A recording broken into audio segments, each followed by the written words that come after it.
When is helping others not good for your health? Um, that may sound odd. And if you are Filipino, but if just regular person, you know that the teaching is to actually be helpful to others. And I subscribe to that teaching. One of the things I love about the Filipino culture is the kapwahan or the brotherhood, the sisterhood that is embedded in the culture. But helping, did you know, my friends, has a shadow side. Now, have you ever been helpful and then after being helpful, you felt like you were resentful towards the other person? Or you only helped because you felt like you had to? You didn't want to look bad, look upon as someone who is madamot, that's stingy in the Filipino language, or you've just felt guilty not helping. I think most of us, one instances or more, have had that experience. And you might ask yourself, where did this come from? Well, it came from many, many places. We have been conditioned depending on your family dynamics, culture, society. But here's a few.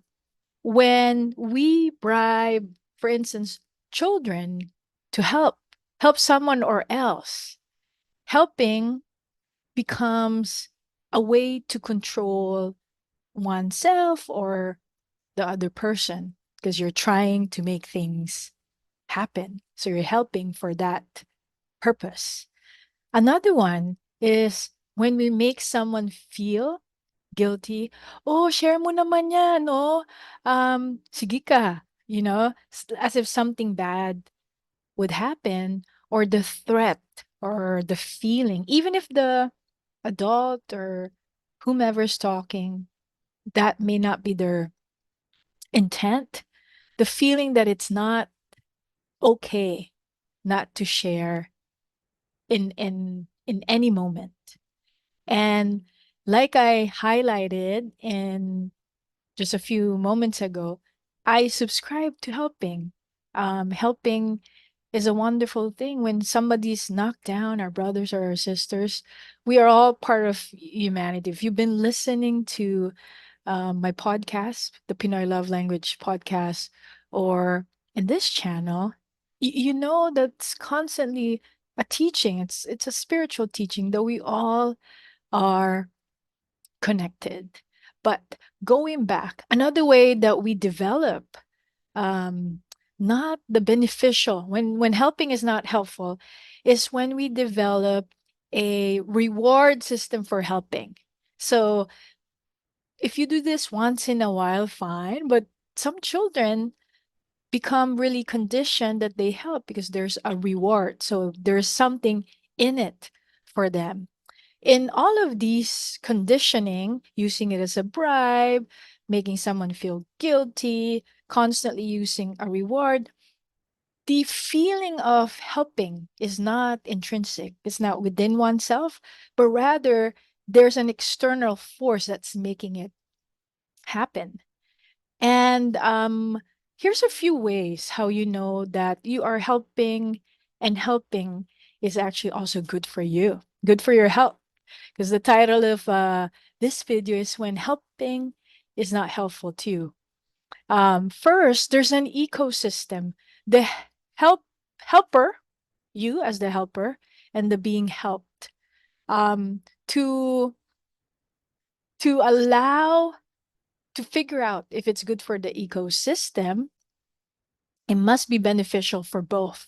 If it's only beneficial to the helper, then that's not the whole ecosystem or to the person being helped. So check that out and figure it out. Is this also something beneficial to me? Even just the feeling, the exchange of feeling, the pleasure of helping. Um, Second, why it's not helpful is when just an example of a child constantly being helped in just doing little tasks. It creates a not right away, but over and over again, a lack of mastery of being able to do things on your own, including making mistakes. So imagine if you're always trying to rescue a child, the child develops a mistrust on oneself. Surely the adult may feel good because they're always the rescuer. They feel good. Oh, I can't live without you. But that's when the ecosystem is broken. So it's not beneficial to the person being helped. Might be beneficial to the helper. Again, the ecosystem is not balanced. So again, it creates a distrust because someone's always doing something for them. You see this in parent and child diet. When when the child has become an adult, they might be now really dependent on the parent, and the parent enable them to depend on them, even if the parent is now complaining that the child is too dependent. That makes sense. You know anybody that way. It is not just the child. I know the child is an adult now, but it's that symbiotic. It's the relationship. It's this loop between the parent and the child. That's when helping is a shadow. Next, you've heard me in some of my video. When you do things for love instead of doing things out of love, there's a difference, my friends. When you do something for love, it's almost like a cup that's not full, and you're doing something so that you could fill that void. When you're doing something out of love, the cup is so full. There's no other way to manifest oneself, your fullest expression, but to be love. And how you know it's the ecosystem, both the helper and the helped are fulfilled. And in that diet, it's both beneficial. Um, Finally, how you would know that it's beneficial is that because if you do it out of love, there is very little expectation. Sure, we're human, so in a relationship, we reciprocate. Of course, if you're a husband, wife, there is a reciprocity that we expect. But I'm talking about per giving, per giving what you have given. That the least expectation, the least heartbreak or disappointment, not because you are jaded by the whole thing, oh never mind, but because that is the difference. When you do things out of love, the cup is full already. Now, again, just as a reminder, how you know is to imagine that when you're helping someone, that you're giving them a gift. So you're giving them a gift wholeheartedly rather than a gift and you're like, when you get home, now it feels like you've lost something. That's also a one way how you would know it's beneficial to the whole um, ecosystem. Another one that I would share is that when you give there wholeheartedly out of love, is there is no force. It's not just mainly because of obligation, although sometimes we do things out of obligation, but if you do it consciously, you could still find a way to turn that obligation to like, yeah, that was, I like that, that's also beneficial to me. So if you find yourself in that situation, give yourself some grace. There is no fixed sequence around it. You could still find a way that that's beneficial to you. But if it's a pattern and it's not, then it's time to think about your next step. Um, Finally, just repeating myself that when you give, you feel empowered, not forced.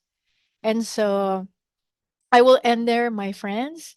I hope this has been helpful. I know that helping is such a wonderful thing. I encourage you to continue to support others, to be helpful. But in that process, I hope that you remember the whole ecosystem, because if you truly love helping, you don't want to eventually resent helping or the person that you have helped. Isn't that the highest expression of yourself. Again, this is Roanne Digia Samuel. Sa ulitin, thanks for listening. Bye now.